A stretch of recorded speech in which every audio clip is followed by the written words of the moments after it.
Andy for Trilogy Promotions down at Roller World in Derby, joined by victorious Dylan Fitzgerald. How are you, pal?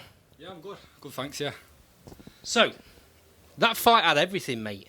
I'm hearing a lot from I've just been stood out there listening to people. Yeah. There's a lot of people saying that's your best performance so far. Break that down for me. I feel like, yeah, it was definitely my best performance so far. I feel like I'm learning every fight.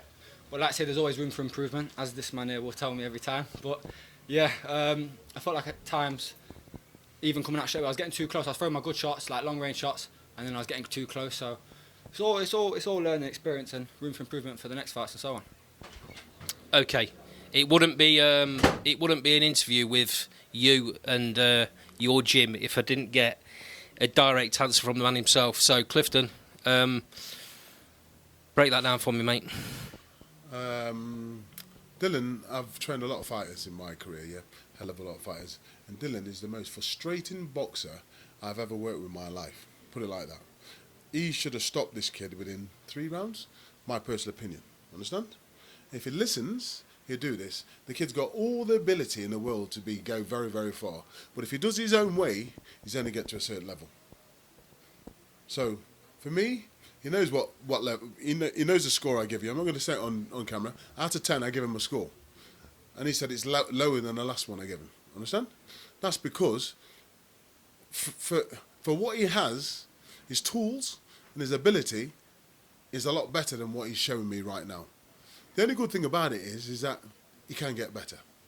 He's at the beginning of his career. Yeah. But if he doesn't listen and he doesn't adhere to what I'm telling him, then there's going to be a problem, isn't there? Sooner or later, he's going to get caught with something stupid. I see where Clifton's coming from. Because, yeah. Very frustrating.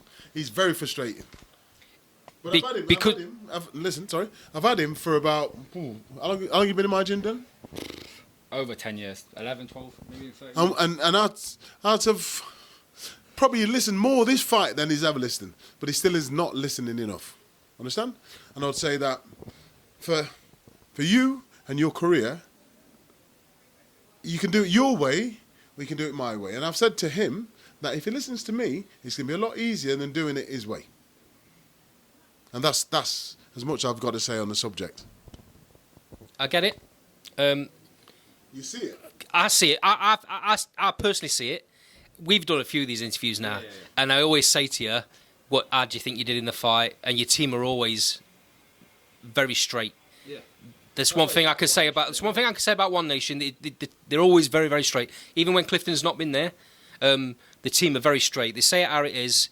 I totally understand where he's coming from because you have got all the skill in the world. Yeah, no, 100%. It's just putting it into my brain and doing it on the night and listening and learning. But I'm gonna start listening, and and I'm gonna keep doing it. And yeah. Do you get a bit caught up in the occasion because there was a lot of people out there tonight for you? It's your home show. You're in your own city. You're headlining. Yeah. All of that kind of. Clifton will say none of that bullshit matters. Yeah. But it can play a part. To be honest, it doesn't get to me. Like I say, Cliff knows I'm the same in the gym. You know what I mean? It's just. You don't listen in the gym either. So I'm trying. It's just doing it. I'm saying listen. When I sparred with some kid, he knocked the kid out in sparring. Yeah, this kid was 10-0. Yeah, a light heavyweight. Do you know how he did it? He didn't even think about it. He has so much ability and so much potential. It's frustrating the way he fights because he could do this so much easier.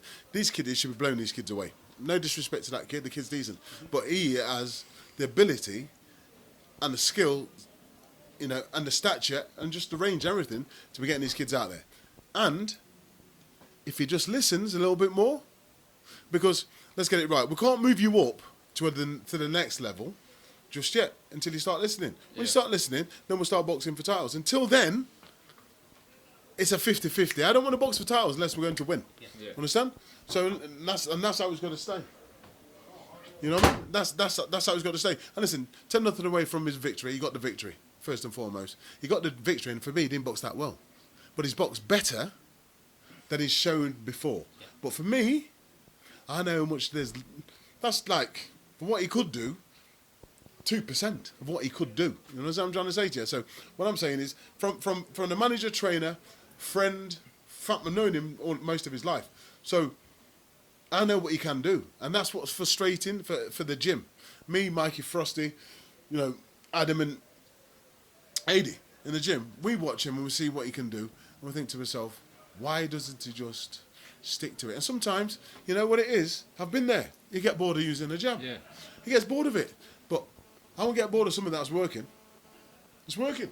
It's a sharp tool as well, mate. Yeah, I know. Yeah, it's just, like I say, Cliff's right. I get bored of it and I start trying to have a fight when I can just win off the jab and just keep it very simple and easy, and then make it look just outclass people.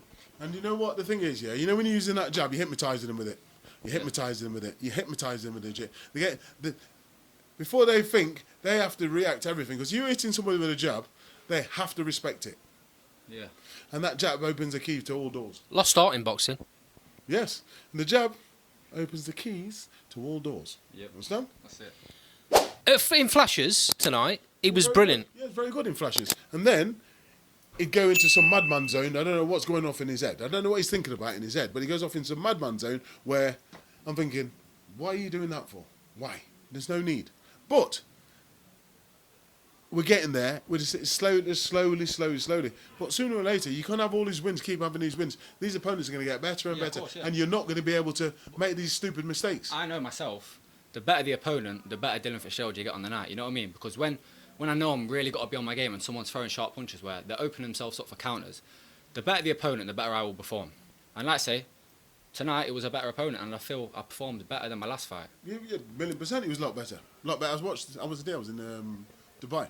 But he's getting better. He is getting better. I'm not disputing that. But I'm looking, as a trainer, I'm looking for perfection every time. Yeah. Understand?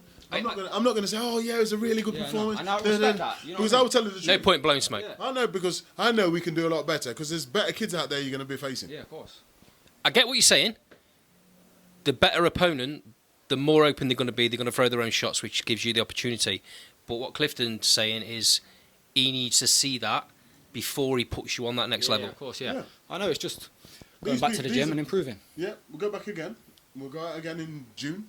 Yeah. So I'm just saying, I want to see a better performance again. I want to see a little bit more discipline in that jab. That's all. But all in all, I'm happy.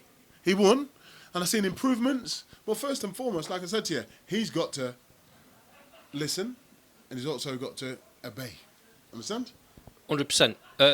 Positives, great body shot, by the way. Yeah, cheers. To be fair, looking back, I can't even remember. Oh, yeah. Of course, yeah. Put him down in, didn't I? Fucking hell, I forgot. That was in the balls, Excuse my by the way. language. No, I seen it. That was an Irish shot. That's a body shot. No. But that just shows what you're capable of, mate. Yeah. I said to him, touch. I said, then you can bring him downstairs because his hands are right up in the air. Yeah. But like I said, when he listens, I said to him, if you listen to my shots, you only have to do half the work. I'll tell you what shots. You don't have to think about it. Just throw what I say. You know? Well, listen, well done, mate. I mean, Cheers, well done. But I'm not going to give you that wasn't a masterclass. Yeah, It could have been. It could have been, and it should have been. But we move on. We get better, and we just keep striving to get better. As long as we're better every time we go out there, I'll be happy with that. Yeah.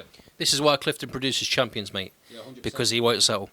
100%, and I want to be one of them champions myself. You know, I've seen what Clifton's done for fighters, and like I said before, I want to be one of them prodigies, and I want to be the next You want face. to be up on my wall of fame. Yeah, that's what I mean. I want to be the next face of the next face for Derby as a boxer. So yeah. Well, you took one step there. You've a headline tonight. That was your second 6-rounder. Are we moving up, or are we staying at 6? We can do 8. We can do 8 rounds. 8 rounds, piece of piss. He's fit. He's a fit kid, and he works hard. Understand? But he just needs to listen hard. Yep. Understand? Guys, appreciate your time. Thank you. I'll let you get back out there. Up the Rams. Up the Rams. I hope the Forest go down.